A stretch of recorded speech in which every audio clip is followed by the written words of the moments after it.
ನಮಸ್ಕಾರ ವೀಕ್ಷಕರೇ, ಅಶ್ವಜ್ಯೋತಿಷ್ಯ ಕಾರ್ಯಕ್ರಮಕ್ಕೆ ನಿಮಗೆಲ್ಲ ಪ್ರೀತಿಯ ಸ್ವಾಗತ. ನಾನು ಪಲ್ಲವಿ ಭಟ್. ವೀಕ್ಷಕರೇ, ಇವತ್ತಿನ ಕಾರ್ಯಕ್ರಮದಲ್ಲಿ ಪಂಚಾಂಗ ಭವಿಷ್ಯ, ರಾಶಿ ಭವಿಷ್ಯಗಳ ಫಲಾಫಲ ಯಾವ ರೀತಿಯಾಗಿರುತ್ತೆ, ಹಾಗೆಯೇ ಧಾರ್ಮಿಕ ಚಿಂತನೆಗಳಿಗೆ ಸಂಬಂಧಪಟ್ಟಂತೆ ಉತ್ತರ ದಿಕ್ಕಿಗೆ ತಲೆಯನ್ನ ಹಾಕಿ ಯಾಕೆ ಮಲಗಬಾರದು, ಈ ವಿಚಾರದ ಬಗ್ಗೆ ಸಾಕಷ್ಟು ಮಾಹಿತಿಯನ್ನು ತಿಳಿಸಿಕೊಡೋದಕ್ಕೆ ಇವತ್ತಿನ ಕಾರ್ಯಕ್ರಮದಲ್ಲಿ ನಮ್ಮ ಜೊತೆಗೆ ಭಾಗಿಯಾಗ್ತಾ ಇದ್ದಾರೆ ಧಾರ್ಮಿಕ ಚಿಂತಕರಾದಂತಹ ಶ್ರೀ ವೆಂಕಟರಮಣ ಭಟ್ ಗುರೂಜಿಯವರು. ಬನ್ನಿ ಅವನ ಕಾರ್ಯಕ್ರಮಕ್ಕೆ ಮೊದಲಿಗೆ ಬರಮಾಡಿಕೊಳ್ಳೋಣ. ಗುರುಗಳೇ, ಕಾರ್ಯಕ್ರಮಕ್ಕೆ ಸ್ವಾಗತ ನಿಮಗೆ. ನಮಸ್ಕಾರ ಗುರುಗಳೇ. ಇವತ್ತು ಭಾನುವಾರ. ಮೊದಲನೇದಾಗಿ ಪಂಚಾಂಗದ ವಿಶೇಷತೆಯನ್ನು ತಿಳಿಸ್ಕೊಡಿ ಗುರುಗಳೇ. ಶ್ರೀ ಗುರುಭ್ಯೋ ನಮಃ. ಹರಿ ಓಂ. ಗುರುಬ್ರಹ್ಮ ಗುರುರ್ವಿಷ್ಣು ಗುರುರ್ದೇವೋ ಮಹೇಶ್ವರ ಗುರು ಸಾಕ್ಷಾತ್ ಪರಂ ಬ್ರಹ್ಮ ತಸ್ಮೈ ಶ್ರೀ ಗುರವೇ ನಮಃ. ಏಕ ಏವ ಪರಬ್ರಹ್ಮ ಪರಮಾತ್ಮ ದಿಗಂಬರಃ ಸ್ವಯಮೇವ ಗುರುಃ ಸಾಕ್ಷಾತ್ ಸುಬ್ರಾಯಃ ಪಾತು ನಃ ಸದಾ. ಕಾರುಣ್ಯಮೂರ್ತಿಂ ಕಮನೀಯರೂಪಂ ದಿಗಂಬರಂ ಯೋಗಿಗಣೈಃ ಸ್ವಪೂಜ್ಯಂ ಸ್ವಭಕ್ತರಕ್ಷಾರ್ಥಕೃತಾವತಾರಂ ಸುಬ್ರಾಯರಾಜಂ ಶರಣಂ ಪ್ರಪದ್ಯೆ. ಶ್ರೀಪಾದರಾಜಂ ಶರಣಂ ಪ್ರಪದ್ಯೆ. ದತ್ತಾತ್ರೇಯೋ ಮಹಾಯೋಗಿ ಭಗವಾನ್ ಭೂತಭಾವನಃ ಚತುರ್ಭುಜೋ ಮಹಾವಿಷ್ಣುಃ ಯೋಗಸಾಮ್ರಾಜ್ಯದೀಕ್ಷಿತಃ. ನಮಃ ಶಾಂತಾಯ ದಿವ್ಯಾಯ ಸತ್ಯಧರ್ಮಸ್ವರೂಪಿಣೆ ಸ್ವಾನಂದಾಮೃತತೃಪ್ತಾಯ ಶ್ರೀಧರಾಯ ನಮೋ ನಮಃ. ಶ್ರೀಮದ್ಗಂಗಾಧರೇಂದ್ರ ಸರಸ್ವತಿ ಮಹಾಸ್ವಾಮಿಗಳವರ ಪಾದಪದ್ಮಗಳಲ್ಲಿ ಶಿರಸಾಷ್ಟಾಂಗವಾಗಿ ಭಕ್ತಿಪೂರ್ವಕವಾಗಿ ನಮಸ್ಕರಿಸುತ್ತಾ, ಶ್ರೀ ಕ್ರೋಧಿನಾಮ ಸಂವತ್ಸರ ದಕ್ಷಿಣಾಯನ ವರ್ಷ ಋತು ಶ್ರಾವಣ ಮಾಸ ಶುಕ್ಲಪಕ್ಷ ಚತುರ್ದಶಿ ಭಾನುವಾರ, ಉತ್ತರಾಷಾಢ ನಕ್ಷತ್ರ, ಸೌಭಾಗ್ಯನಾಮ ಯೋಗ, ಗರಿಜ ಕರಣ. ಇದು ಇವತ್ತಿನ ಪಂಚಾಂಗ. ಸರಿ ಗುರುಗಳೇ, ಈ ದಿನದ ಪಂಚಾಂಗದ ವಿಶೇಷತೆನ ತಾವು ತಿಳಿಸ್ಕೊಟ್ರಿ. ಹಾಗೆಯೇ ಇವತ್ತು ಭಾನುವಾರ ನಾವು ಆಲಿಸಬೇಕಾದಂತಹ ಮಂತ್ರ ಯಾವುದು, ಹಾಗೆಯೇ ಪಠಣೆಯನ್ನ ಮಾಡಬೇಕಾದಂತಹ ಶ್ಲೋಕವನ್ನ ತಿಳಿಸ್ಕೊಡಿ ಗುರುಗಳೇ. ಓಂ ಆಸತ್ಯೇನ ರಜಸಾ ವರ್ತಮಾನೋ ನಿವೇಶಯನ್ನಮೃತಂ ಮರ್ತ್ಯಂಚ ಹಿರಣ್ಯಯೇನ ಸವಿತಾ ರಥೇನ ದೇವೋ ಜಾತಿ ಭುವನಾ ವಿಪಶ್ಯನ್. ಓಂ ಅಗ್ನಿಂದೂತಂ ವೃಣೀಮಹೇ ಹೋತಾರಂ ವಿಶ್ವವೇದಸಂ ಅಸ್ಯ ಯಜ್ಞಸ್ಯ ಸುಕ್ರತುಂ. ಓಂ ಯೇಷಾಮೀಶೇ ಪಶುಪತಿಃ ಪಶೂನಾಂ ಚತುಷ್ಪದಾಮುತ ದ್ವಿಪದಾಂ ನಿಷ್ಕ್ರೀತೋ ಯಜ್ಞಿಜಂ ಭಾಗಮೇತು ರಾಜಸ್ಪೋಷಾಯ ಯಜಮಾನಸ್ಯ ಸಂತು. ಜಪಾ ಕುಸುಮ ಸಂಕಾಶಂ ಕಾಶ್ಯಪೇಯಂ ಮಹದ್ಯುತಿಂ ತಮೋರಿಂ ಸರ್ವಪಾಪಘ್ನಂ ಪ್ರಣತೋಸ್ಮಿ ದಿವಾಕರಂ. ಆರೋಗ್ಯಂ ಭಾಸ್ಕರಾದಿಚ್ಛೇತಂತ ಹೇಳಿದ್ದಾರೆ. ನಮಗೆ ವಿಶೇಷವಾಗಿ ಆರೋಗ್ಯವನ್ನು ಕೊಡತಕ್ಕಂಥವನು ಸೂರ್ಯ, ಭಾಸ್ಕರ, ರವಿ. ಅವನಿಗೆ ಸಹಸ್ರನಾಮಗಳು ಇದ್ದಾವಂತೆ. ಸಹಸ್ರನಾಮ, ಅದಕ್ಕೆ ಅವನು ಸಹಸ್ರ ಕಿರಣಾಯ ನಮಃ, 1000 ಕಿರಣವನ್ನು ಕೊಡ್ತಾನಂತೆ. ಅವನು 1000 ಮತ್ತು ಜಾಸ್ತಿನೇ ಕೊಡ್ತಾನೆ ಆ ಕಿರಣವನ್ನು. ಅದಕ್ಕೆ ಅವನಿಗೆ ಸಹಸ್ರ ಕಿರಣಾಯ ನಮಃ ಅಂತ ಕರೀತಾರೆ. ನಮಗೆ ಈ ಎಲ್ಲ ಈ ಭೂಮಂಡಲಕ್ಕೆ, ಈ ಭೂಮಿಗೆ ಬೆಳಕು ಇಲ್ಲ ಅಂತಾದರೆ ಏನೂ ಇಲ್ಲ. ಈ ಬೆಳಕಿನಿಂದಲೇ ಎಲ್ಲವೂ ಕೂಡ ನಮಗೆ ಕಾಣುವಂಥದ್ದು. ಮೊದಲನೇದಾಗಿ ಬೆಳಕು ಕಾಣಲಿಕ್ಕೆ ಬೇಕು. ಆದರೆ ಬೇರೆ ಬೇರೆ ಸಸ್ಯಗಳಿಗಿರ್ಬೋದು ಅಥವಾ ಬೇರೆ ಬೇರೆ ಪ್ರಾಣಿಗಳಿಗಿರ್ಬೋದು, ಇವರಿಗೆಲ್ಲರೂ ಕೂಡ ಆಹಾರ ತಯಾರಿಕೆಗೆ ಈ ಬೆಳಕು ಅತ್ಯವಶ್ಯಕ. ನಾವೀಗ ಸಿಲಿಂಡರ್ ಹಚ್ಚೋದು ಅದು ಕೂಡ ಅದರಿಂದನೇ ಬಂದಿದ್ದು. ಆ ಶಾಖ ಅದು ಬಂದಿದ್ದು ಅದರಿಂದಲೇ, ಸೂರ್ಯನಿಂದಲೇ ಎಲ್ಲ ಶಾಖಗಳು ಬರುವಂಥದ್ದು. ಸೂರ್ಯ ಇಲ್ಲ ಅಂತಾದರೆ ಅಲ್ಲಿ ಯಾವುದೇ ರೀತಿಯಾದಂಥ ಶಾಖ ಹೇಳುವಂಥದ್ದು ಅದು ಇಲ್ಲವಂತೆ. ಯಾಕೆಂದರೆ ಸೂರ್ಯಂಗೆ ಮತ್ತು ಅಗ್ನಿಗೆ ಎರಡೂ ಕೂಡ ಅವನೇ ಸೂರ್ಯ, ಅದೇ ಅವನ ಅಗ್ನಿ. ಈಗ ಅಗ್ನಿ ಉರಿಲಿಕ್ಕೆ ಸೂರ್ಯನ ಸಹಾಯ ಬೇಕಾಗ್ತದೆ. ಹಾಗಾಗಿ ವಿಶೇಷವಾಗಿ ನಾವು ಆ ಸೂರ್ಯನಾರಾಯಣನ ಆರಾಧನೆ ನಾವು ಮಾಡಬೇಕು ಅಂತಾದರೆ, ಅವನ ಆರಾಧನೆ ಮಾಡಬೇಕು ಅಂದರೆ ಏನು ಮಾಡಬೇಕು ಅಂದರೆ, ಈಗ ನಾವು ಸೂರ್ಯವಂಶ ಮತ್ತು ಚಂದ್ರವಂಶ ಅಂತ ಕೇಳಿದ್ದೇವೆ. ಸೂರ್ಯವಂಶರು ಅಂದರೆ ಸೂರ್ಯ ಉದಯ ಆಗೋದಕ್ಕಿಂತ ಮುಂಚೆನೇ ಅವರು ಹೇಳ್ತಿದ್ರು, ಅದಕ್ಕೆ ಸೂರ್ಯವಂಶರು ಅಂತ. ನಾವೆಲ್ಲ ಚಂದ್ರವಂಶವರಾಗಿದ್ದೇವೆ ಈಗ. ಯಾಕಂದರೆ ನಮಗೆ ಸೂರ್ಯ ಉದಯ ಆದಮೇಲೆ ನಾವು ಹೇಳ್ತಾ ಇರೋದು. ಅದಕ್ಕಾಗಿ ನಮಗೆ ಏನಾಗ್ತಾ ಇದೆ ಅಂತಂದರೆ, ನಮಗೆ ಈಗ ಎಲ್ಲರಿಗೂ ಕೂಡ ನಿಶ್ಶಕ್ತಿ, ದೇಹದಲ್ಲಿ ಬಲ ಇಲ್ಲ, ಮನಸ್ಸಿನಲ್ಲಿ ಶಕ್ತಿ ಇಲ್ಲ, ಬುದ್ಧಿಯಲ್ಲಿ ಬುದ್ಧಿನೂ ಕೂಡ ಆ ಶಕ್ತಿ, ಬುದ್ಧಿಶಕ್ತಿ ಪ್ರಮಾಣ ಕಡಿಮೆ ಆಗ್ತಾ ಇದೆ. ಮುಂಚೆಲ್ಲ ಎಲ್ಲವನ್ನೂ ನೆನಪಿಟ್ಕೊಂಡು ಆ ಶಕ್ತಿ, ಬುದ್ಧಿ ಎಲ್ಲ ತಲೆಯಲ್ಲೇ ಪೂರ್ತಿ ನೆನಪಿರುತ್ತಿತ್ತು. ಈಗ ನಮ್ಮ ಮೊಬೈಲ್ ನಂಬರ್ ಹೇಳೋದಾದ್ರೂ ನಮಗೆ ಮರ್ತು ಹೋಗ್ಬಿಡ್ತದೆ ಅದು.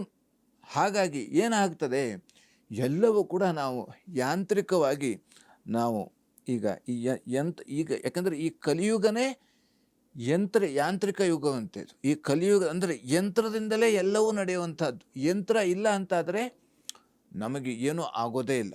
ಹಾಗಾಗಿ ವಿಶೇಷವಾಗಿ ನಮಗೆ ಏನು ಅಂತಾದರೆ, ನಾವು ಸೂರ್ಯವಂಶಸ್ಥರು ಆಗಬೇಕಂತೆ. ನಾವೆಲ್ಲರೂ ಕೂಡ ಸೂರ್ಯವಂಶಸ್ಥರು ನಾವು ಆಗ್ತಾ ಹೋದಂಗೆ ನಮಗೆ ಎಲ್ಲ ರೀತಿಯಾದಂಥ ಆರೋಗ್ಯ, ಆಯುಷ್ಯ, ಸುಖ, ಶಾಂತಿ, ನೆಮ್ಮದಿ ಇವೆಲ್ಲವೂ ಕೂಡ ನಮಗೆ ಸಿಗ್ತದೆ. ನಾವು ವಿಶೇಷವಾಗಿ ನಮಗೆ ಆ ವಿಟಮಿನ್ ಡಿ ಅಂತ ವೈಜ್ಞಾನಿಕವಾಗಿ ಏನು ಹೇಳ್ತೀರಿ, ಅದು ಸಿಗುವಂಥದ್ದು ಬೆಳಗಿನ ಬಿಸಿಲು ನಮ್ಮ ಶರೀರಕ್ಕೆ ಅದು ತಾಗಬೇಕು. ಆ ಶರೀರಕ್ಕೆ ಅದು ತಾಗದಾಗ, ಅದಕ್ಕೆ ಈಗ ಎಲ್ಲರೂ ವಾಕಿಂಗಿಗೆ ಹೋಗ್ತಾರೆ. ಯಾಕೆ ವಾಕಿಂಗಿಗೆ ಹೋಗೋದು? ಆ ಸೂರ್ಯನ ಬಿಸಿಲಿಗೋಸ್ಕರವಾಗಿ ವಾಕಿಂಗಿಗೆ ಹೋಗ್ಬೋದು. ಯಾಕಂದರೆ ನಾವು ವಾಕಿಂಗ್ ಮನೆಯಲ್ಲೇ ಮಾಡ್ಬೋದಲ್ಲಿ. ಮನೆಯಲ್ಲಿ ಮಾಡಿದ್ರೆ ನಮಗೆ ಆ ಸೂರ್ಯನ ಬೆಳಕು ಸಿಗೋದಿಲ್ಲ. ಹಿಂದೆಲ್ಲ ಏನು ಮಾಡ್ತಿದ್ದು ಅಂದರೆ, ಈಗಲೂ ಕೆಲವು ಆಚರಣೆ ಇದೆ. ಹಿಂದೆಲ್ಲ ಬೆಳಗ್ಗೆ 5 ಗಂಟೆಗೆ ಏಳ್ತಿದ್ರು, ಎದ್ದು ಅವರು ಈಗ ಹೊಲ ಗದ್ದೆ, ಈಗ ತೋಟಕ್ಕೆ ಹೋಗ್ತಿದ್ರು. ಅವರು ಬೆಳಗ್ಗೆ ತಿಂಡಿ ತಿನ್ನಬೇಕು ಅಂತಾದರೆ ಈಗ ಆ 1 ಹೊರೆ ಸೊಪ್ಪು ಅಥವಾ 1 ಹೊರೆ ಎಲ್ಲ ರೀತಿ ಹುಲ್ಲು ಅಥವಾ ದರಕು ಅದನ್ನು ತಂದುಕೊಂಡು ಇವರು ಆಮೇಲೆ ಬರ್ತಿದ್ರು ಮನೆಗೆ ಬಂದು ಅವರು ತಿಂಡಿಯನ್ನು ತಿಂತಿದ್ರು ಅಥವಾ ಯಾವುದೇ ಬೇರೆ ಕೆಲಸವನ್ನು ಮಾಡ್ತಿದ್ರು. ಅವಾಗ ಏನಾಗ್ತಿತ್ತು ಅಂತಾದರೆ, ಯಾವ ವಾಕಿಂಗೂ ಬೇಡ, ಏನೂ ಬೇಡ ಆಗ್ತಿತ್ತು. ಅದು ದೇಹಕ್ಕೆ ಬೇಕಾಗಿರುವಂಥ ಆ ವಿಟಮಿನ್ ಅಥವಾ ಬೇರೆ ಯಾವುದೇ ರೀತಿಯಾದಂಥ ಸತ್ವಗಳು ಆ ದೇಹಕ್ಕೆ ಸಿಗ್ತಿದ್ವು. ಈಗ ನಮಗೆ ಏನಾಗ್ತದೆ, ಶರೀರಕ್ಕೆ ಕೆಲಸ ಇಲ್ಲ, ಮನಸ್ಸಿಗೂ ಕೆಲಸ ಇಲ್ಲ ಆಗ್ಬಿಟ್ಟದೆ. ಹಾಗಾಗಿ ಅದು ಎಲ್ಲ ಕಾರಣ ಅದಕ್ಕೆಲ್ಲ ಏನು ಈ ರೀತಿ ಅದು ನಮ್ಮ ವಿನಾಶವನ್ನು ಅದಕ್ಕೆ ನಾವೇ ಬಾವಿ ತೋಡ್ಕೊಳ್ತಾ ಇದ್ದೇವೆ ಅಂತ ಹೇಳ್ತೇವೆ ಇಲ್ಲಿ. ಅದು ಗಾದೆ ಹೇಳ್ತೇವೆ, ನಮ್ಮ ಬಾವಿಯನ್ನು ನಾವೇ ತೋಡ್ಕೊಳ್ಳೋದು. ಕಾರಣ ಅಂತಂದರೆ ಇದೆ. ಹಾಗಾಗಿ ನಾವು ಆದಷ್ಟು ಯಂತ್ರದಿಂದ ನಾವು ದೂರ ಇರಬೇಕು. ಆದಷ್ಟು ಯಂತ್ರದಿಂದ ದೂರ ಇಡಬೇಕು. ಈಗ ನಮಗೆ ಮೇಲೆ ಹೋಗಬೇಕು, ಕೆಳಗೆ ಹೋಗಬೇಕು ಅಂತಂದರೆ ಯಂತ್ರ ಬೇಕು. ಆ ಯಂತ್ರ ಸರಿ ಇಲ್ಲ ಅಂದರೆ ನಮಗೆ ಏನಾಗ್ತದೆ, ಆಗೋದಿಲ್ಲ, ನಮ್ಮ ಕೆಲಸ ಆಗೋದಿಲ್ಲ. ಹಾಗಾಗಿ ಈ ಯಾಂತ್ರಿಕ ಜೀವನದಿಂದ ನಾವು ಸ್ವಲ್ಪ ದೂರ ಇದ್ದರೆ ನಮಗೆ ಎಲ್ಲ ನಮ್ಮ ಜೀವನದಲ್ಲಿ ಆರೋಗ್ಯ ಮತ್ತು ಆಯುಷ್ಯವನ್ನು ನಾವು ವೃದ್ಧಿ ಮಾಡಿಕೊಳ್ಳಿಕ್ಕೆ ಸಾಧ್ಯ ಆಗ್ತದೆ. ಸರಿ ಗುರುಗಳೇ, ಈ ದಿನದ ಮಂತ್ರವನ್ನ ನಾವು ಹೇಗೆ ಆಲಿಸಬೇಕು, ಯಾವ ಮಂತ್ರವನ್ನ ಆಲಿಸಬೇಕು, ಇದರ ಜೊತೆಗೆ ಯಾವ ಒಂದು ಶ್ಲೋಕವನ್ನ ಪಠಣೆ ಮಾಡಬೇಕು, ಹಾಗೆ ಸೂರ್ಯನಾರಾಯಣ ದೇವರಿಂದ ನಾವು ಏನೆಲ್ಲ ಒಂದು ಲಾಭಗಳನ್ನ ಪಡೆಯಬಹುದು, ನಾವು ಯಾವ ರೀತಿಯಾಗಿ ವೈಜ್ಞಾನಿಕ ಅಥವಾ ಆಧ್ಯಾತ್ಮಿಕವಾಗಿ ಸೂರ್ಯ ದೇವರ ಆರಾಧನೆಯನ್ನ ಮಾಡೋದ್ರಿಂದ ಏನೆಲ್ಲ ಪ್ರಯೋಜನಗಳಿದೆ, ಈ ಒಂದು ವಿಶೇಷ ಮಾಹಿತಿಯನ್ನ ಪ್ರಿಯ ವೀಕ್ಷಕರಿಗೆ ತಿಳಿಸ್ಕೊಟ್ರಿ. ಹಾಗೆಯೇ ಗುರುಗಳೇ, 12 ರಾಶಿಗಳ ಫಲಾಫಲಗಳು ಯಾವ ರೀತಿಯಾಗಿದೆ ಅಂತ, ಅದರಲ್ಲಿ ಮೊದಲನೇ 6 ರಾಶಿಗಳಾದಂತಹ ಮೇಷ, ವೃಷಭ, ಮಿಥುನ, ಕರ್ಕಾಟಕ, ಸಿಂಹ, ಕನ್ಯಾ, ಈ ಒಂದು ರಾಶಿಗಳ ಫಲಾಫಲ ಯಾವ ರೀತಿಯಾಗಿದೆ, ಮತ್ತೆ ಶುಭ ಫಲ ಏನಿದೆ, ಅಶುಭ ಫಲ ಇದ್ದವರು ಯಾವ ರೀತಿಯಾದ ಪರಿಹಾರವನ್ನು ಮಾಡ್ಕೋಬೇಕು, ತಿಳಿಸ್ಕೊಡಿ ಗುರುಗಳು. ಮೊದಲನೇದಾಗಿ ಮೇಷರಾಶಿಯಲ್ಲಿರುವವರಿಗೆ ವೃತ್ತಿಯಲ್ಲಿ ಕಿರಿಕಿರಿ ಆಗುವಂತಹ ಸಾಧ್ಯತೆ ಇದೆ. ಹಾಗೆ ಹಾಲು ಮತ್ತು ಹೈನುಗಾರಿಕೆಗೆ ನಷ್ಟ ಆಗುವಂತಹ ಸಾಧ್ಯತೆಗಳು ಇದೆ. ಹೋಟೆಲ್ ಉದ್ಯಮಕ್ಕೆ ಅನುಕೂಲ ಇವತ್ತು. ಯಾಕೆಂತಂದರೆ ಭಾನುವಾರ ಆಗಿರೋದರಿಂದ ಸಾಮಾನ್ಯವಾಗಿ ನಾವು ಮನೆಯಲ್ಲಿ ಅಡುಗೆಯನ್ನು ಮಾಡೋದು ಕಡಿಮೆ. ಹಾಗಾಗಿ ಹೋಟೆಲ್ ಉದ್ಯಮದವರಿಗೆ ಇವತ್ತಿನ ದಿವಸ ಅಥವಾ ಒಳ್ಳೆಯ ರೀತಿಯ ಅನುಕೂಲ ಇದೆ. ಮತ್ತು ಈ ಕ್ಯಾಟ್ರಿಂಗ್ ಮಾಡುವಂಥ ಯಾವುದೇ ರೀತಿ ಅದು ಕೂಡ ಅಂಥವರಿಗೆ ಇವತ್ತಿನ ದಿವಸ ಒಳ್ಳೆಯ ರೀತಿಯಾದಂಥ ಲಾಭ ಇರತಕ್ಕಂಥದ್ದು. ಆದ್ದರಿಂದ ನಾವು ಯಾಕೆಂತಂದರೆ ಈ ಹೋಟೆಲ್ ಉದ್ಯಮದವರಿಗೆ ಲಾಭ ಆಗ್ತದೆ ಅಂತ ನಾವು ಹೋಟ್ಲಿಗೆ ಹೋಗೋದಲ್ವಂತೆ. ಯಾಕೆಂತಂದರೆ ಆ ಹೋಟೆಲ್ಲು ಅಂದರೆ ನಮಗೆ ಆ ದಿವಸ ನಮಗೆ ಅದನ್ನು ನಾವು ಸ್ವೀಕಾರ ಮಾಡ್ತಾ ಹೋದಾಗೆ ನಮ್ಮ ದೇಹ ಅದು ಶಕ್ತಿಯನ್ನು ಕಳೆದುಕೊಳ್ತಾ ಹೋಗ್ತದೆ. ಯಾಕೆಂತಂದರೆ ಈ ಶರೀರಕ್ಕೆ ಎಲ್ಲವೂ ಕೂಡ ಆ ಪ್ರಮಾಣದಲ್ಲಿ ಬೇಕು. ಉಪ್ಪು ಬೇಕು, ಹುಳಿ ಬೇಕು, ಖಾರನೂ ಬೇಕು, ಕಹಿನೂ ಬೇಕು, ಸಿಹಿನೂ ಬೇಕು. ಯಾವ ರೀತಿ ಆರು ರೀತಿಯಾದಂಥ ರುಚಿಗಳು ಇದ್ದಾವೋ ಹೇಗೆ ಅವು ಎಲ್ಲವೂ ಕೂಡ ಸಮ ಪ್ರಮಾಣದಲ್ಲಿ ಬೇಕು. ಹಾಗಾಗಿ ನಾವು ದಿನವೂ ಕೂಡ ಹೋಟೆಲ್ ಆಹಾರವನ್ನೇ ನಾವು ಸ್ವೀಕಾರ ಮಾಡ್ತಾ ಇದ್ದರೆ ಏನಾಗ್ತದೆ ಅಂತಾದರೆ ನಮ್ಮ ಶರೀರ ದುರ್ಬಲ ಆಗ್ತಾ ಹೋಗ್ತದೆ. ಶಕ್ತಿ ಹೇಳುವಂಥದ್ದು ಇರೋದಿಲ್ಲ. ಯಾಕೆಂದರೆ ನಾಲಿಗೆಗೆ ರುಚಿ ಬೇಕು, ಆದರೆ ಹೊಟ್ಟೆಗೆ ರುಚಿ ಬೇಡ. ನಾವು ಏನೇ ಬೇಕಾದ್ರೂ ನಾವು ಅಕ್ಕಿ ಬೇಕಾದ್ರೂ ತಿಂದುಬಿಡ್ಬೋದು. ಹೊಟ್ಟೆಗೆ ಹೋದ್ಮೇಲೆ ಎಲ್ಲೋದು ಒಂದೇ. ಅಕ್ಕಿನೇ ತಿನ್ನಿ ಅಥವಾ ದೋಸೆನೇ ತಿನ್ನಬಹುದು, ಜಿಲೇಬಿನೇ ತಗೊಳ್ಳಿ, ಅಥವಾ ಇನ್ಮೇಲೆ ಗಣೇಶ ಚತುರ್ಥಿ ಬರುವಂಥ ಸಂದರ್ಭ ಚಕ್ಕಲಿನೇ ನಾವು ತಿನ್ನಬಹುದು.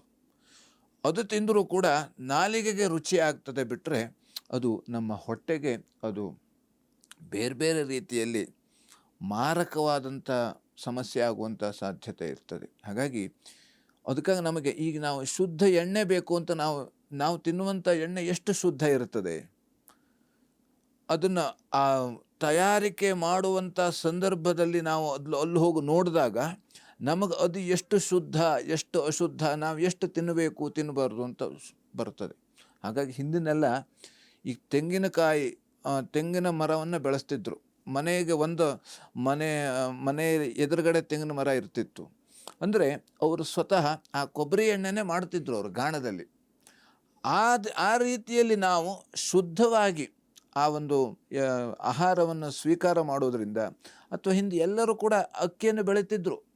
ಈಗ ಏನಾಗ್ಬಿಟ್ಟದೆ ಅಂತಂದರೆ ಈಗ ಎಲ್ಲೂ ಭತ್ತವನ್ನು ಬೆಳೆಯುವುದೇ ಕಡಿಮೆ ಆಗಿಬಿಟ್ಟದೆ. ಹಾಗಾಗಿ ಈಗ ಬೆಳೆಯುವಂಥ ಭತ್ತ ಬೆಳೆಗಾರರು ಇದ್ದರೂ ಕೂಡ ರಾಸಾಯನಿಕ ಗೊಬ್ಬರಗಳನ್ನು ಜಾಸ್ತಿ ಫಸಲು ಬೇಕು ಅಂತ ಅದನ್ನು ಹಾಕ್ತಾರೆ. ಅದು ಏನಾಗ್ತದೆ, ನಮಗೆ ಈಗ ಎಲ್ಲೋ ಸ್ವಲ್ಪ ದಪ್ಪಾಗಿ ಇರ್ತಾರೆ ಅಂದರೆ ಅಲ್ಲಿ ಅವ್ರ ಹತ್ರ ಶಕ್ತಿ ಇರ್ತದೆ ಅಂತ ಅರ್ಥ ಅಲ್ಲ. ಹಾಗೆ ಈಗ ನಮಗೆ ಹಸಿರಾಗಿರ್ತದೆ ಅಂತಾದರೆ ಅದರಲ್ಲಿ ಶಕ್ತಿ ಇದೆ ಅಂತ ಅರ್ಥ ಅಲ್ಲ. ಹಾಗಾಗಿ ಆ ರೀತಿಯಲ್ಲಿ ನಮಗೆ ವಿಶೇಷವಾಗಿ ಇವತ್ತಿನ ದಿವಸ ಹೋಟೆಲ್ ಉದ್ಯಮಕ್ಕೆ ಅನುಕೂಲ ಆಗತಕ್ಕಂಥದ್ದು. ಪೆಟ್ರೋಲ್ ಉದ್ಯಮದವರಿಗೂ ಕೂಡ ಲಾಭ ಆಗುವಂಥ ಸಾಧ್ಯತೆ ಇದೆ. ಶ್ರೀ ಸೂಕ್ತ ಪಾರಾಯಣ ಮಾಡೋದರಿಂದ ಎಲ್ಲ ರೀತಿಯಲ್ಲಿ ಅನುಕೂಲ ಆಗತಕ್ಕಂಥದ್ದು. ಇನ್ನು ವೃಷಭ ರಾಶಿಯಲ್ಲಿರುವವರಿಗೆ ದಾನ ಧರ್ಮಗಳಲ್ಲಿ ತೊಂದರೆ ಬರುವಂಥ ಸಾಧ್ಯತೆ ಇದೆ. ಸಾಧು ಸಂತರ ದರ್ಶನದಲ್ಲೂ ಕೂಡ ತೊಂದರೆ ಬರುವಂಥ ಸಾಧ್ಯತೆ. ಕೃಷಿಕರಿಗೆ ಅನುಕೂಲ ಆಗುವಂಥ ಸಾಧ್ಯತೆ. ದತ್ತಮಾಲಾ ಮಂತ್ರ ಪಠಣ ಮಾಡೋದರಿಂದ ಎಲ್ಲ ರೀತಿಯಲ್ಲಿ ಅನುಕೂಲ ಆಗತಕ್ಕಂಥದ್ದು. ಇನ್ನು ಮಿಥುನ ರಾಶಿಯಲ್ಲಿರೋರಿಗೆ ಮಲಿನ ಆಗುವಂಥ ಸಾಧ್ಯತೆ ಇದೆ, ಅಥವಾ ಅವಮಾನ ಆಗುವಂಥ ಸಾಧ್ಯತೆ ಇದೆ. ಶತ್ರುಗಳಿಂದಲೂ ಕೂಡ ತೊಂದರೆ ಬರತಕ್ಕಂಥದ್ದು. ಹಾಗೆ ನೀರಿನಿಂದಲೂ ಕೂಡ ತೊಂದರೆ ಬರುವಂಥ ಸಾಧ್ಯತೆ ಇದೆ. ಔದುಂಬರ ಪ್ರದಕ್ಷಿಣೆ ಮಾಡುವುದರಿಂದ ಎಲ್ಲ ರೀತಿಯಲ್ಲಿ ಅನುಕೂಲ ಆಗತಕ್ಕಂಥದ್ದು. ಇನ್ನು ಕರ್ಕಾಟಕ ರಾಶಿಯಲ್ಲಿರುವವರಿಗೆ ದೂರ ಪ್ರಯಾಣದಲ್ಲಿ ತೊಂದರೆ ಬರುವಂಥ ಸಾಧ್ಯತೆ ಇದೆ. ಪತಿ ಪತ್ನಿಯಲ್ಲಿ ಕಲಹ ಬರುವಂಥದ್ದು. ಹಾಗೆ ವ್ಯಾಪಾರದಲ್ಲೂ ಕೂಡ ತೊಂದರೆ ಬರುವಂಥ ಸಾಧ್ಯತೆ ಇದೆ. ರಿಯಲ್ ಎಸ್ಟೇಟ್ ಉದ್ಯಮದವರಿಗೆ ಇವತ್ತಿನ ದಿವಸ ಲಾಭ ಆಗತಕ್ಕಂಥ ಸಾಧ್ಯತೆ ಇದೆ. ಹಾಗೆ ಗೋಸೇವೆ ಮಾಡೋದರಿಂದ ಎಲ್ಲ ರೀತಿಯಲ್ಲಿ ಅನುಕೂಲ ಆಗತಕ್ಕಂಥದ್ದು. ಇನ್ನು ಸಿಂಹರಾಶಿಯಲ್ಲಿರುವವರಿಗೆ ಶತ್ರುಗಳಿಂದ ತೊಂದರೆ ಬರುವಂಥ ಸಾಧ್ಯತೆ ಇದೆ. ಸೈನಿಕರಿಗೆ ತೊಂದರೆ ಬರುವಂಥ ಸಾಧ್ಯತೆ ಇದೆ. ಸೈನಿಕರಿಗೆ ಅಂದರೆ ಈಗಿನ, ಯಾಕಂದರೆ ಈ ವಾತಾವರಣ ಮಳೆಗಾಲದ ವಾತಾವರಣ ಆಗಿರೋದರಿಂದ ಸೈನಿಕರಾಗೆ ಎಲ್ಲರೂ ಕೂಡ ಈಗ ಡಾಕ್ಟರ್ಸ್ ಇರ್ಬೋದು, ಅಥವಾ ಈ ನೀರಿಗೆ ಸಂಬಂಧಪಟ್ಟಂಥ ರಕ್ಷಣೆ ಅಂದರೆ NDRF ತಂಡ, ಇಂಥವರು ಕೂಡ ಜಾಗೃತೆಯಿಂದ ಇರತಕ್ಕಂಥದ್ದು ತುಂಬ ಮುಖ್ಯವಾಗಿರತಕ್ಕಂಥದ್ದು. ಹಾಗೆ ಕಳ್ಳಕಾಕರ ಭಯ ಹೇಳುವಂಥದ್ದು ಇವತ್ತಿನ ದಿವಸ ಇರತಕ್ಕಂಥದ್ದು. ಭಾನುವಾರ ಆಗಿರೋದ್ರಿಂದ ನಾವು ಮನೆ ಬೀಗ ಹಾಕಿ ಎಲ್ಲೋ ಹೋಗ್ಬಿಡುತ್ತೇವೆ. ಆ ಸಂದರ್ಭದಲ್ಲಿ ಎಚ್ಚರಿಕೆಯಿಂದ ಇರಬೇಕು. ಯಾಕಂದರೆ ಕಳ್ಳರಿಗೆ ₹1 ಸಿಕ್ಕಿದ್ರೂ ಸಾಕು, ಆ ರೀತಿ ಮಟ್ಟದವರು ಕೆಲವು ಇರ್ತಾರೆ. ಹಾಗಾಗಿ ನಾವು ಆದಷ್ಟು ಜಾಗ್ರತೆಯಿಂದ ಎಚ್ಚರಿಕೆಯಿಂದ ಇರತಕ್ಕಂಥದ್ದು ತುಂಬ ಮುಖ್ಯವಾಗಿರತಕ್ಕಂಥದ್ದು. ಇವತ್ತಿನ ದಿವಸ ಮತ್ತು ಈ ಸಿಂಹರಾಶಿಯಲ್ಲಿ ಕೂಡ ಹೋಟೆಲ್ ಉದ್ಯಮದವರಿಗೂ ಕೂಡ ಲಾಭ ಇರತಕ್ಕಂಥದ್ದು, ಪೆಟ್ರೋಲ್ ಉದ್ಯಮಕ್ಕೆ ಲಾಭ ಆಗತಕ್ಕಂಥದ್ದು, ವಿಷ್ಣು ಸಹಸ್ರನಾಮ ಪಾರಾಯಣ ಮಾಡೋದರಿಂದ ಎಲ್ಲ ರೀತಿಯಲ್ಲಿ ಅನುಕೂಲ ಆಗತಕ್ಕಂಥದ್ದು. ಇನ್ನು ಕನ್ಯಾ ರಾಶಿ, ಕನ್ಯಾ ರಾಶಿಯಲ್ಲಿರೋರಿಗೆ ಮಕ್ಕಳಲ್ಲಿ ಕಲಹ ಆಗುವಂಥ ಸಾಧ್ಯತೆ ಇದೆ. ವಿದ್ಯಾರ್ಥಿಗಳಿಗೆ ತೊಂದರೆ ಆಗತಕ್ಕಂಥದ್ದು, ಗಾಯಗಳು ಆಗುವಂಥ ಸಾಧ್ಯತೆ ಇದೆ. ಹಾಗೆ ಸಾಧು ಸಂತರ ದರ್ಶನ ಮಾಡುವಂಥ ಸಾಧ್ಯತೆ ಇದೆ. ಮಹಾಗಣಪತಿ ಪೂಜೆ ಮಾಡುವುದರಿಂದ ಎಲ್ಲ ರೀತಿಯಲ್ಲಿ ಅನುಕೂಲ ಆಗತಕ್ಕಂಥದ್ದು. ಸರಿ ಗುರುಗಳೇ, ಮೊದಲ 6 ರಾಶಿಗಳ ಫಲಾಫಲ ಯಾವ ರೀತಿಯಾಗಿದೆ ಮತ್ತೆ ಶುಭ ಫಲ ಏನಿದೆ, ಅಶುಭ ಫಲ ಇದ್ದಂಥವರು ಯಾವ ರೀತಿಯಾದ ಪರಿಹಾರವನ್ನ ಮಾಡ್ಕೋಬೇಕು ಅನ್ನೋದನ್ನ ತಿಳಿಸ್ಕೊಟ್ರಿ ಗುರುಗಳೇ. ಕಾರ್ಯಕ್ರಮದಲ್ಲಿ ಇದೀಗ ಸಣ್ಣದೊಂದು ವಿರಾಮವನ್ನ ತೆಗೆದುಕೊಳ್ಳುವಂತಹ ಸಮಯ ಆಗಿದೆ. ಪ್ರಿಯ ವೀಕ್ಷಕರೇ, ವೆಂಕಟರಮಣ ಭಟ್ ಗುರೂಜಿಯವರನ್ನ ತಾವು ನೇರ ಭೇಟಿಯಾಗಬೇಕು ಅಂತ ಆಸಕ್ತಿ ಇರುವಂತಹವರು ಶನಿವಾರ ಮತ್ತೆ ಭಾನುವಾರ ಪ್ರಸಾರವಾಗುವಂತಹ ಅಶ್ವಜ್ಯೋತಿಷ್ಯ ಕಾರ್ಯಕ್ರಮದಲ್ಲಿ ಅವರ ನಂಬರನ್ನ ಡಿಸ್ಪ್ಲೇ ಮಾಡ್ತೀವಿ. ಆ ನಂಬರ್ಗೆ ಕರೆ ಮಾಡಿ ಗುರುಗಳನ್ನ ತಾವು ನೇರ ಭೇಟಿಯಾಗಬಹುದು ಅಂತ ಹೇಳ್ತಾ ಕಾರ್ಯಕ್ರಮದಲ್ಲಿ ಸಣ್ಣದೊಂದು ವಿರಾಮದ ನಂತರ ಮತ್ತಷ್ಟು ಧಾರ್ಮಿಕ ವಿಚಾರಗಳು.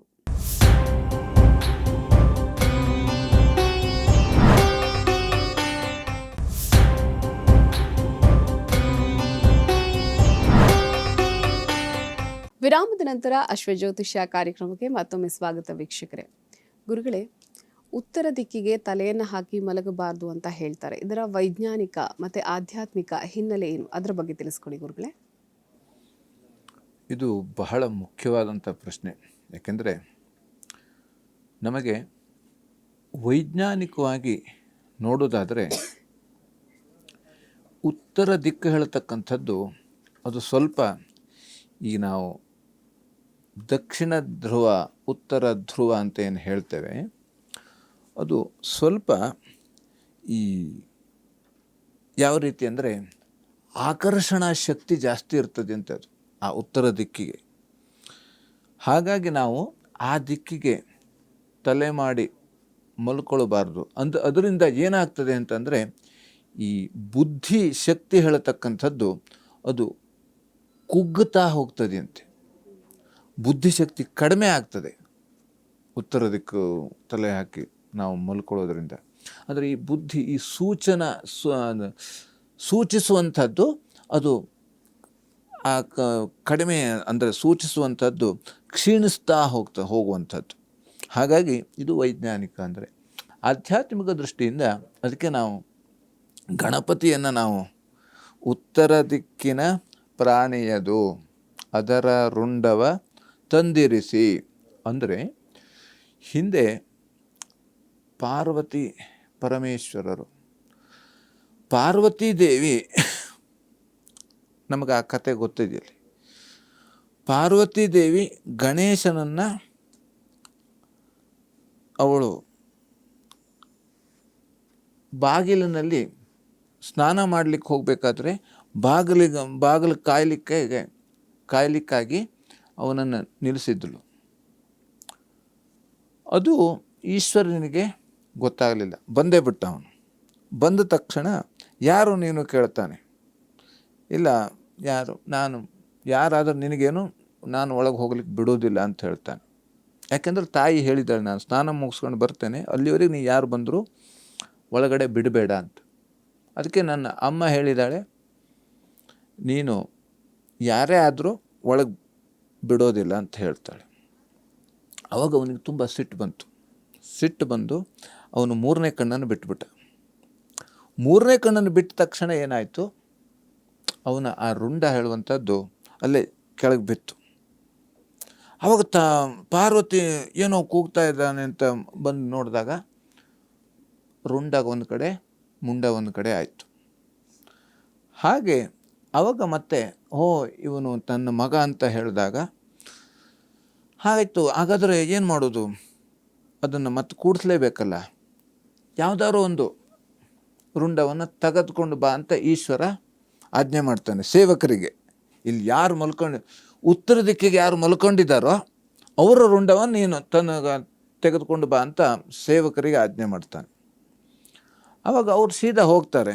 ಅಲ್ಲಿ ಒಂದು ಆನೆ ಉತ್ತರ ದಿಕ್ಕಿಗೆ ಮಲ್ಕೊಂಡಿರ್ತದೆ. ಅದಕ್ಕಾಗಿ ಆ ಆನೆಯ ರುಂಡವನ್ನು ಕತ್ತರಿಸ್ತಾರೆ. ಕತ್ತರಿಸಿ ಇವನಿಗೆ ತಂದು ಕೂಡಿಸ್ತಾರೆ. ಆವಾಗ ಆ ಪ್ರಾಣ ಶಕ್ತಿ ಹೇಳತಕ್ಕಂಥದ್ದು ಬರುವಂಥದ್ದು. ಹಾಗಾಗಿ ಇದು ನಮಗೆ ಆಧ್ಯಾತ್ಮಿಕ. ಯಾಕೆಂದರೆ ಅಲ್ಲಿ ಗಣೇಶನಿಗೆ, ಅದಕ್ಕಾಗಿ ಅವನಿಗೆ ಗಜಮುಖನೇ ಗಣಪತಿಗೆ ನಿನಗೆ ವಂದನೆ. ಈಗ ಬರ್ತಾ ಇದೆ ನಮ್ಮ ಗಣೇಶ ಚತುರ್ಥಿ, ಬರೋ ಮಾಸದಲ್ಲಿ ಇರತಕ್ಕಂಥದ್ದು. ಆದ್ದರಿಂದ ನಾವು ವಿಶೇಷವಾಗಿ ಉತ್ತರ ದಿಕ್ಕಿಗೆ ನಾವು ತಲೆ ಮಾಡಿ ಮಲ್ಕೊಳ್ಳಬಾರ್ದು. ಅದಕ್ಕಾಗಿ ಅವತ್ತಿನಿಂದಲೂ ಕೂಡ ಉತ್ತರ ದಿಕ್ಕಿಗೆ ಯಾರೂ ಕೂಡ ಮಲ್ಕೊಳ್ಳೋದಿಲ್ಲ. ಯಾಕೆಂದರೆ ಉತ್ತರ ದಿಕ್ಕಿಗೆ ಮಲ್ಕೊಂಡಾಗ ನಮಗೆ ಪುಣ್ಯಾಂಶ ಖಾಲಿ ಆಗ್ತದೆಯಂತೆ, ಕಡಿಮೆ ಆಗ್ತದೆಯಂತೆ. ಯಾಕೆಂದರೆ ಯಾಕೆಂದರೆ ನಾವು ಪುಣ್ಯಾಂಶ ಮಾಡುವುದೇ ಕಡಿಮೆ ಆಗಿಬಿಟ್ಟದೆ. ಈಗ ಪುಣ್ಯ ಮಾಡುವುದೇ ಕಡಿಮೆ ಆಗಿಬಿಟ್ಟದೆ. ಅದರಲ್ಲೂ ಎಲ್ಲೋ ಸ್ವಲ್ಪ ಪರ್ಸೆಂಟ್ ಇದ್ದರೂ ಕೂಡ ಅದು ಕೂಡ ಖಾಲಿಯಾಗೋಯ್ತು ಅಂದರೆ ನಮ್ಮ ಕತೆ ಮುಂದೇನು? ಹಾಗಾಗಿ ಯಾಕೆಂದರೆ ಅದಕ್ಕಾಗಿ ನಾವು ಭಗವಂತನ ಹತ್ರ ಯಾವುದು ನಾವು ಕೇಳ್ಕೊಳ್ಬಾರದಂತೆ. ಹಿಂದೆ ಇಲ್ಲೇ ಶ್ರೀಧರ ಸ್ವಾಮಿಗಳ ಹತ್ರ ಒಬ್ಬರು ಬಂದಿದ್ದರು. ಅವರು ಬಂದು ಕೇಳಿದ್ರಂತೆ, ನನಗೆ ಭಗವಂತನ ದರ್ಶನ ಆಗಬೇಕು ಅಂತ ಕೇಳಿದ್ರಂತೆ. ಆಗ್ತದೆ, 12 ಕೋಟಿ ರಾಮನಾಮ ಜಪ ಮಾಡು ಅಂತ ಹೇಳಿದ್ರಂತೆ. 12 ಕೋಟಿ ಆಯಿತು ಅಂತ ಅವನು ಸೀದಾ ಹಾಗೆ ಹೋಗಿ ಅಲ್ಲಿ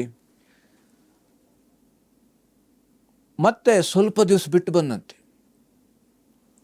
ಬಂದು, ಗುರುಗಳೇ, ನನಗೆ ಅಮ್ಮನಿಗೆ ತುಂಬ ಸೀರಿಯಸ್ ಆಗಿಬಿಟ್ಟಿದೆ, ಕಡಿಮೆ ಮಾಡಿಕೊಡ್ಲೇಬೇಕು ಅಂತ ಹೇಳ್ದಂತೆ. ಹೋಗಿ 1-2 ದಿವಸಕ್ಕೆ ಅಮ್ಮಂಗೆ ಕಡಿಮೆ ಆಗೋಯ್ತು. ಮತ್ತೊಂದು ಸ್ವಲ್ಪ ದಿವಸ ಬಿಟ್ಟು ಬಂದಂತೆ.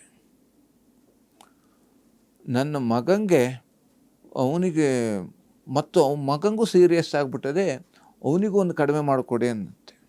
ಅಲ್ಲೋಗಿ 4 ದಿವಸಕ್ಕೆ ಮತ್ತು ಅವನಿಗೂ ಕಡಿಮೆ ಆಯಿತು.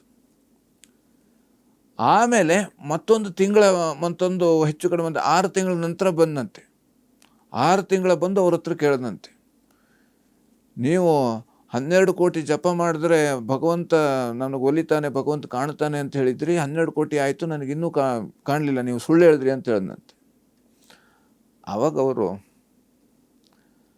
ಹೌದಾ, ಹಾಗಾದರೆ ಈಗ ನಿನಗೆ ಫಸ್ಟಿಗೆ ನೀನು ಬಂದಿದ್ದು, ನಿನಗೆ ತಾಯಿಗೆ ಆರಾಮಿಲ್ಲ, ಸೀರಿಯಸ್ ಅಂತ ಬಂದಿದ್ದೆ, ಅಲ್ಲಿ ನಿನಗೆ 4 ಕೋಟಿ ಜಪ ಖಾಲಿ ಆಯಿತು, ಅದನ್ನು ಕಡಿಮೆ ಮಾಡ್ಕೊಳ್ಳಿಕ್ಕೆ ಆ ಪುಣ್ಯಾಂಶ ಅಲ್ಲಿ ಕೊಟ್ಟಾಯಿತು ಅಂತ ಹೇಳಿದ್ರಂತೆ. ಆಮೇಲೆ ಮತ್ತೊಂದು ಸ್ವಲ್ಪ ದಿವಸ ಬಿಟ್ಟು ನೀನು ಮಗಂಗೆ ಆರಾಮಿಲ್ಲ ಬಂದೆ, ಅಲ್ಲೂ 4 ಕೋಟಿ ಜಪ ಅಲ್ಲೂ ಖಾಲಿ ಆಯ್ತಂತೆ. ಇನ್ನು ಉಳಿದಿದ್ದು 4 ಕೋಟಿ, ಇನ್ನು ನೀ 8 ಕೋಟಿ ಜಪ ಮಾಡ್ಕೊಂಡು ಬಾ, ಆವಾಗ ನಿನಗೆ ಭಗವಂತ ಒಲಿತಾನೆ ಅಂತ ಹೇಳಿದ್ರಂತೆ. ನಮ್ಮ ಕಥೆಯೆಲ್ಲ ಹೀಗೆ ಆಗ್ತಾ ಇರೋದು. ನಾವು ಎಲ್ಲೋ ಒಂದು ಸ್ವಲ್ಪ ಪುಣ್ಯ ಮಾಡಿದ್ದಿದ್ರೆ ಅದನ್ನು ನಾವು ಸುಳ್ಳು ಹೇಳೋದ್ರಿಂದಲೂ ಪುಣ್ಯಾಂಶ ಹೋಗ್ತದೆ. ಈಗ ನಾವು ಬೇಕು ಅಂತ ಹೇಳಿ, ಬೇಡ ಅಂತ ಹೇಳಿ ಒಂದು ಸುಳ್ಳು ಹೇಳಿದ್ರೆ ಅದು ಆ ಪುಣ್ಯಾಂಶ ಕಡಿಮೆ ಆಗ್ಬಿಡ್ತದೆ. ಹಾಗೆ ಅದು ನಾವು ಬೇರೆ ಇನ್ನೊಬ್ರಿಗೆ ತೊಂದರೆ ಕೊಡಲಿ, ಇನ್ನೊಬ್ರಿಗೆ ತೊಂದರೆ ಕೊಟ್ಟರು ಆ ಪುಣ್ಯಾಂಶ ಹೋಯಿತು, ಕೆಟ್ಟ ಕೆಲಸ ಮಾಡಿದ್ರು ಪುಣ್ಯಾಂಶ ಹೋಯಿತು. ಹೀಗೆಲ್ಲ ಆಗ್ತಾ ಇರೋದ್ರಿಂದ ನಮಗೇನಾಗ್ತಾ ಇದೆ ಕೇಳಿದ್ರೆ, ನಾವು ದೇವ್ರ ಸ್ಮರಣೆ, ದೇವ್ರ ಪೂಜೆ, ದಾನ ಧರ್ಮ ಮಾಡಿದ್ದು ಹೌದು, ಅದ್ರ ಫಲ ಮಾತ್ರ ನಮಗೆ ಸಿಗ್ತಾ ಇಲ್ಲ. ಕಾರಣ ಇದು ಕೂಡ ಇರತಕ್ಕಂಥದ್ದು. ಹಾಗಾಗಿ ಆದಷ್ಟು ನಾವು ಅದಕ್ಕೆ ಸತ್ಯಂ ವದ ಅಂತ ಹೇಳಿದ್ದಾರೆ, ಸತ್ಯವನ್ನೇ ಹೇಳು, ಧರ್ಮಂಚರ, ಧರ್ಮಾಚರಣೆಯನ್ನೇ ಮಾಡು. ಹಾಗೆ ಪರೋಪಕಾರ ಪುಣ್ಯಾಯ, ಇನ್ನೊಬ್ಬರಿಗೆ ಉಪಕಾರ ಮಾಡು ಅಂತ ಹೇಳಿದ್ದಾರೆ. ಇದನ್ನು ನಾವು ಮಾಡಲಿಕ್ಕೆ ಆಗ್ತಾ ಇಲ್ಲ. ಇನ್ನೊಬ್ಬರಿಗೆ ನಾವು ಉಪಕಾರ ಮಾಡಲಿಕ್ಕೆ ಆಗದೆ ಹೋದರೂ ಕೂಡ ಅಪಕಾರ ಅಂತೂ ನಾವು ಮಾಡಬಾರ್ದಂತೆ. ನಮ್ಮಷ್ಟೊತ್ತಿಗೆ ನಾವು ಸುಮ್ಮನೆ ಇದ್ದರೂ ಕೂಡ ಅದು ಕೂಡ ಪುಣ್ಯಾಂಶ ಅಂತ. ಹಾಗಾಗಿ ನಾವು ಈಗ ಆದಷ್ಟು ನಾವು ಉತ್ತರ ದಿಕ್ಕಿಗೆ ನಾವು ಮಲ್ಕೊಂಡು ಇರಬಾರದು, ಉತ್ತರ ದಿಕ್ಕಿಗೆ ತಲೆ ಹಾಕಿ ನಾವು ಮಲಗಬಾರದು. ಆದ್ದರಿಂದ ನಮಗೆ ಎಲ್ಲ ರೀತಿಯಲ್ಲೂ ಕೂಡ ತಲೆ ಹಾಕ್ಕೊಂಡು ಮಲಗದೇ ಇದ್ದರೆ ನಮಗೆ ಆಯುಷ್ಯ, ಆರೋಗ್ಯ ಮತ್ತು ಬುದ್ಧಿಶಕ್ತಿ ಹೇಳತಕ್ಕಂಥದ್ದು ವೃದ್ಧಿ ಆಗ್ತದೆ. ಸರಿ ಗುರುಗಳೇ, ಉತ್ತರ ದಿಕ್ಕಿಗೆ ನಾವು ಯಾಕೆ ತಲೆಯನ್ನು ಹಾಕಬಾರ್ದು ಅಂತ ಹಿಂದಿನಿಂದಲೂ ಒಂದು ವಾಡಿಕೆ ಇತ್ತು, ಹಿರಿಯರು ಹೇಳ್ಕೊಂಡು ಬರ್ತಾ ಇದ್ರು. ಆದರೆ ಸಾಕಷ್ಟು ಜನರಿಗೆ ಈ ಹಿಂದೆ ಈ ಥರದೊಂದು ಆಧ್ಯಾತ್ಮಿಕ ಹಿನ್ನೆಲೆ ಅಥವಾ ಕತೆ ಇದೆ ಅನ್ನುವಂಥದ್ದು ಈಗಿನ ಜನ್ರೇಷನ್ಗಾಗಲಿ ಅಥವಾ ಒಂದು ಮಕ್ಕಳಿಗಾಗಲಿ ಗೊತ್ತಿರೋದಿಲ್ಲ. ಭಾಳ ವಿಶೇಷವಾದ ಒಂದು ಕಥೆಯನ್ನು ತಾವು ತಿಳಿಸ್ಕೊಟ್ರಿ. ಹಾಗೆಯೇ ಗುರುಗಳೇ, ಉಳಿದಂತಹ ರಾಶಿಗಳಾದಂತಹ ತುಲಾ, ವೃಶ್ಚಿಕ, ಧನುಸ್ಸು, ಮಕರ, ಕುಂಭ, ಮೀನ ಈ ರಾಶಿಗಳ ಫಲಾಫಲ ಹೇಗಿದೆ ಮತ್ತು ಶುಭ ಫಲ ಏನಿದೆ, ಅಶುಭ ಫಲ ಇದ್ದವರು ಇವತ್ತು ಏನು ಮಾಡ್ಕೋಬೇಕು ಅದನ್ನು ತಿಳಿಸ್ಕೊಡಿ ಗುರುಗಳೇ. ಇನ್ನು ತುಲಾರಾಶಿ, ತುಲಾರಾಶಿಯಲ್ಲಿರೋರಿಗೆ ಬಂಧುಗಳಿಂದ ತೊಂದರೆ ಬರುವಂಥ ಸಾಧ್ಯತೆ ಇದೆ. ಹಾಗೆ ವಾಹನದಿಂದಲೂ ಕೂಡ ತೊಂದರೆ ಬರತಕ್ಕಂಥದ್ದು, ಕೃಷಿ ಕ್ಷೇತ್ರದಲ್ಲಿ ತೊಂದರೆ ಬರತಕ್ಕಂಥದ್ದು, ಬಟ್ಟೆ ವ್ಯಾಪಾರಿಗಳಿಗೆ ಲಾಭ ಆಗುವಂಥ ಸಾಧ್ಯತೆ ಇದೆ. ದತ್ತ ಸಹಸ್ರನಾಮ ಪಾರಾಯಣ ಮಾಡೋದರಿಂದ ಎಲ್ಲ ರೀತಿಯಲ್ಲಿ ಅನುಕೂಲ ಆಗತಕ್ಕಂಥದ್ದು. ಇನ್ನು ವೃಶ್ಚಿಕ ರಾಶಿ, ವೃಶ್ಚಿಕ ರಾಶಿಯಲ್ಲಿರೋರಿಗೆ ಸಹೋದರರಲ್ಲಿ ಕಲಹ ಆಗುವಂಥ ಸಾಧ್ಯತೆ ಇದೆ. ಪ್ರಯಾಣದಲ್ಲಿ ಕೂಡ ತೊಂದರೆ ಬರತಕ್ಕಂಥದ್ದು, ಹಾಗೆ ಎದೆನೋವು ಬರುವಂಥ ಸಾಧ್ಯತೆ ಇದೆ. ಹಾಗೆ ಸೈನಿಕರಿಗೆ ತೊಂದರೆ ಬರತಕ್ಕಂಥ ಸಾಧ್ಯತೆ ಇದೆ. ಧನ್ವಂತರಿ ಜಪವನ್ನು ಮಾಡುವುದರಿಂದ ಎಲ್ಲ ರೀತಿಯಲ್ಲಿ ಅನುಕೂಲ ಆಗತಕ್ಕಂಥದ್ದು. ಇನ್ನು ಧನುರಾಶಿ, ಧನುರಾಶಿಯಲ್ಲಿರುವವರಿಗೆ ಅನ್ನಸ್ಥಾನದಲ್ಲಿ ತೊಂದರೆ ಬರುವಂಥ ಸಾಧ್ಯತೆ ಇದೆ. ಧನಸ್ಥಾನದಲ್ಲೂ ಕೂಡ ತೊಂದರೆ ಬರತಕ್ಕಂಥದ್ದು. ಹಾಗೆ ವಿದ್ಯಾರ್ಥಿಗಳಿಗೂ ಕೂಡ ತೊಂದರೆ ಬರುವಂಥ ಸಾಧ್ಯತೆ ಇದೆ. ತಂದೆ ತಾಯಿ ಸೇವೆ ಮಾಡುವುದರಿಂದ ಎಲ್ಲ ರೀತಿಯಲ್ಲೂ ಅನುಕೂಲ ಆಗತಕ್ಕಂಥದ್ದು. ಹಾಗೆ ಶ್ರೀ ಸೂಕ್ತ ಪಾರಾಯಣ ಮಾಡುವುದರಿಂದಲೂ ಕೂಡ ಎಲ್ಲ ರೀತಿಯಲ್ಲಿ ಅನುಕೂಲ ಆಗತಕ್ಕಂಥದ್ದು. ಇನ್ನು ಮಕರ ರಾಶಿ, ಮಕರ ರಾಶಿಯಲ್ಲಿರೋರಿಗೆ ಶಿರೋಬಾಧೆ, ತಲೆಗೆ ಸಂಬಂಧಪಟ್ಟಂಥ ಸಮಸ್ಯೆ ಆಗುವಂಥ ಸಾಧ್ಯತೆ ಇದೆ. ಆರೋಗ್ಯದಲ್ಲೂ ಕೂಡ ವ್ಯತ್ಯಾಸ ಆಗತಕ್ಕಂಥದ್ದು. ಹಾಗೆ ಪೂಜೆಯಲ್ಲೂ ಕೂಡ ತೊಂದರೆ ಬರತಕ್ಕಂಥ ಸಾಧ್ಯತೆ ಇದೆ. ಮೃತ್ಯುಂಜಯ ಜಪವನ್ನು ಮಾಡೋದರಿಂದ ಎಲ್ಲ ರೀತಿಯಲ್ಲಿ ಅನುಕೂಲ ಆಗತಕ್ಕಂಥದ್ದು.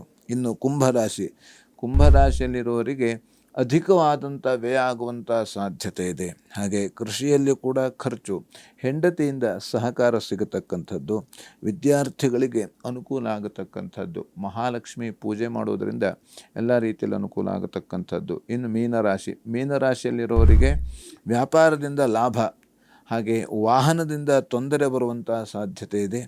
ವಿವಾಹ ಸಂಬಂಧ ಕೂಡಿ ಬರುವಂತಕ್ಕಂಥದ್ದು.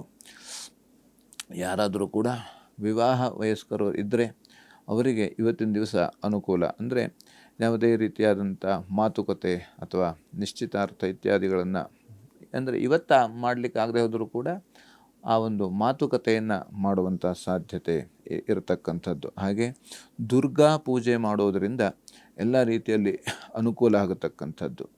ಸಾಮಾನ್ಯವಾಗಿ ಇವತ್ತು ಭಾನುವಾರ ಆಗಿರೋದರಿಂದ ನಮಗೆ ಇವತ್ತು ಶುಭ ಫಲಕ್ಕಿಂತ ಅಶುಭ ಫಲವೇ ಜಾಸ್ತಿ ಆಗಿದೆ. ಆದರೂ ಕೂಡ ನಾವು ಭಯಪಡಬೇಕಾದ್ದೇನಿಲ್ಲ. ಯಾಕೆಂದರೆ ನಮ್ಮ ಈ ದಿವಸದ ಈ ಸೆಕೆಂಡಿನಲ್ಲಿ ನಾವು ಹಿಂದೆ ಏನು ಆ ಪೂರ್ವಜನ್ಮದಲ್ಲಿ ಕ್ರೂರವಾದಂಥ ಕರ್ಮ ಇದ್ದರೆ ಇವತ್ತು ನಾವು ಅದನ್ನು ಅನುಭವಿಸಲೇಬೇಕು. ಆದ್ದರಿಂದ ಇವತ್ತು ನಮಗೆ ಯಾವುದೇ ಅಶುಭ ಫಲ ಜಾಸ್ತಿ ಇದೆ ಅಂತ ನಾವು ಭಯಪಡಬೇಕಾದ್ದೇನಿಲ್ಲ. ಭಗವಂತನ ಸ್ಮರಣೆ ಮೂಲಕವಾಗಿ ಆ ಅಶುಭ ಫಲವನ್ನು ಕಡಿಮೆ ಮಾಡಿಕೊಳ್ಳುವಂಥ ಸಾಧ್ಯತೆ ಇದೆ. ಹಾಗೆ ಭಗವದ್ಗೀತಾ ಪಾರಾಯಣವನ್ನು ನಾವು ಎಲ್ಲರೂ ಕೂಡ, ಎಲ್ಲ ರಾಶಿಯವರು ಕೂಡ ಯಾವುದೇ ಕಾಲದಲ್ಲೂ ಕೂಡ ಬೆಳಗ್ಗೆ ಮಧ್ಯಾಹ್ನ ಸಾಯಂಕಾಲದಲ್ಲಿ ಒಂದು ಅಧ್ಯಾಯ ನಾವು ಭಗವದ್ಗೀತೆ ಪಾರಾಯಣವನ್ನು ಮಾಡುವುದರಿಂದ ಅಂದರೆ ಆ ಶ್ಲೋಕವನ್ನು ಓದುವುದು, ಹಾಗೆ ಅದರ ಅರ್ಥವನ್ನು ಓದುವುದು. ಶ್ಲೋಕವನ್ನು ಓದಿ ನಾವು ಅರ್ಥವನ್ನು ಓದಿದಾಗ ನಮ್ಮ ಮನಸ್ಸಿಗೆ ಅದು ಗೊತ್ತಾಗ್ತಾ ಹೋಗ್ತದೆ. ಮನಸ್ಸಿಗೆ ಯಾವ ರೀತಿ ಗೊತ್ತಾಗ್ತದೆಯೋ ಆವಾಗ ನಮಗೆ ಹೆದರಿಕೆ, ಭಯ ಇವೆಲ್ಲವೂ ಕೂಡ ಹೋಗತಕ್ಕಂಥದ್ದು. ಎಲ್ಲಿ ನಮಗೆ ಹೆದರಿಕೆ ಭಯ ಇರುವುದಿಲ್ವೋ ಆವಾಗ ನಮಗೇನೂ ಕೂಡ ಆಗತಕ್ಕಂಥದ್ದಿಲ್ಲ. ಯಾಕೆಂದರೆ ಹುಲಿ ಬಂದರೂ ನಾವು ಹೆದರ್ಕೊಳ್ಬಾರ್ದಂತೆ. ಹುಲಿಗೂ ನಮ್ಮನ್ನು ಕಂಡ್ರೆ ಅದಕ್ಕೆ ಭಯ ಇರ್ತದೆ ಅಂತೆ. ಅದು ನಮ್ಮನ್ನು ಕಂಡುಕೊಂಡು ಅದಕ್ಕಾಗಿ ಒಂದು ಸರಿ ಕೂಗತಕ್ಕಂಥದ್ದು. ಅದನ್ನು ಆ ಕೂಗಿದಾಗ ನಮಗೆ ಹೆದರಿಕೆ ಆಗಿಬಿಡ್ತದೆ. ಹುಲಿ ಕಂಡ್ರೆ ನಮಗೆ ಭಯ, ಅದರಲ್ಲೂ ಕೂಗಿದಾಗ ಮತ್ತು ಭಯ ಆಗತಕ್ಕಂಥದ್ದು. ಹಾಗಾಗಿ ಆದಷ್ಟು ನಾವು ಭಗವಂತನ ಸ್ಮರಣೆಯನ್ನು ಭಕ್ತಿಪೂರ್ವಕವಾಗಿ ಶಕ್ತಿಯಿಂದ ಶ್ರದ್ಧೆಯಿಂದ ನಾವು ಮಾಡೋದರಿಂದ ಎಲ್ಲ ರೀತಿಯಲ್ಲಿ ಅನುಕೂಲ ಆಗತಕ್ಕಂಥದ್ದು. ಸರಿ ಗುರುಗಳೇ, ಇವತ್ತಿನ ಕಾರ್ಯಕ್ರಮದಲ್ಲಿ ಬಹಳ ವಿಶೇಷವಾಗಿ ಧಾರ್ಮಿಕ ವಿಚಾರಗಳಿಗೆ ಸಂಬಂಧಪಟ್ಟಂತೆ ಸಾಕಷ್ಟು ಮಾಹಿತಿಯನ್ನು ತಿಳಿಸ್ಕೊಟ್ರಿ. ಕಾರ್ಯಕ್ರಮದಲ್ಲಿ ಭಾಗಿಯಾಗಿದ್ದಕ್ಕಾಗಿ ಹೃತ್ಪೂರ್ವಕ ಧನ್ಯವಾದಗಳು ಗುರುಗಳೇ. ನಮಸ್ಕಾರ. ಲೋಕಾಹ ಸಮಸ್ತಾಹ ಸುಖಿನೋ ಭವಂತು, ಸಮಸ್ತ ಸನ್ಮಂಗಳಾನಿ ಭವಂತು. ಎಲ್ಲರಿಗೂ ಕ್ಷೇಮವಾಗಲಿ. ವೀಕ್ಷಕರೇ, ಇವತ್ತು ಭಾನುವಾರ ಸೂರ್ಯನಾರಾಯಣ ದೇವರನ್ನ ಆರಾಧನೆಯನ್ನ ಮಾಡುತ್ತಾ ಆ ದೇವರ ಕೃಪೆಗೆ ನಾವೆಲ್ಲರೂ ಪಾತ್ರರಾಗೋಣ ಅಂತ ಹೇಳ್ತಾ ಇದಾಗಿತ್ತು ಈ ಹೊತ್ತಿನ ಅಶ್ವಜ್ಯೋತಿಷ್ಯ ವಿಶೇಷ ಕಾರ್ಯಕ್ರಮ. ನೋಡ್ತಾರಿ ಅಶ್ವವೇಗ ನ್ಯೂಸ್. ನಮಸ್ಕಾರ.